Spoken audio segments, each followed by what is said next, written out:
Good day! Welcome to JC Mafranca TV. In this episode, karugtong po ito nung unang episode sa aking personal account. This time naman sa aking vlogging page, which is the JC Mafranca TV. So makikita nyo po ang connection from the river. This is the river. Going po ito sa dagat.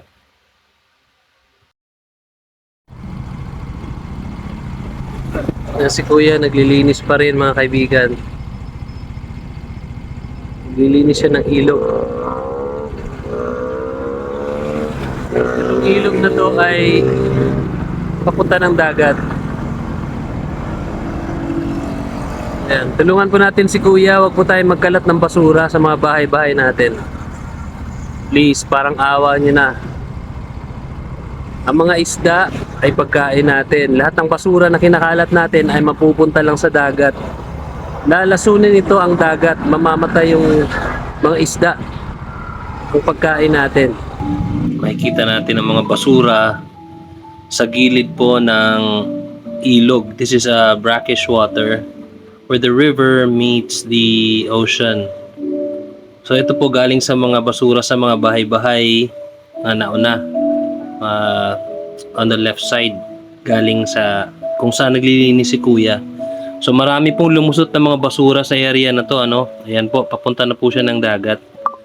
And this will poison our waters, mga kaibigan, pag wala po tayong disiplina. Grabe. Ito, sinama ko si Pia sa tawid to ng highway from our place. So dito ko pinapasyal yung mga aso ko. Kitang-kita natin po yung mga nagdrift ng mga basura from yung ilog at ito na yung dagat. So ito na yung salt water.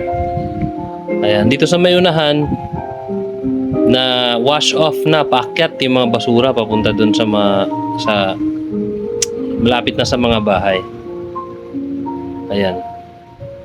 So sayang, ano, napakagandang lugar sana dito. Pwede kang mag-volleyball, pwede kang possible na mangisda. Pero dahil sa sobrang dami ng basura nagkalat, ayan, talagang polluted po yung water natin. Kung saan na to galing, no?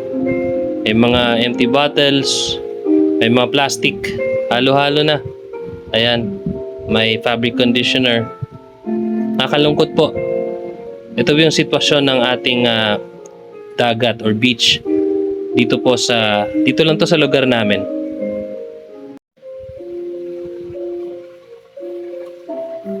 Let's stop this. Let's do something about this. For everyone watching this video, let's create awareness to everyone. Let's stop destroying Mother Earth. Let's clean up our act, guys. Stop throwing garbage anywhere. Let's save Mother Earth.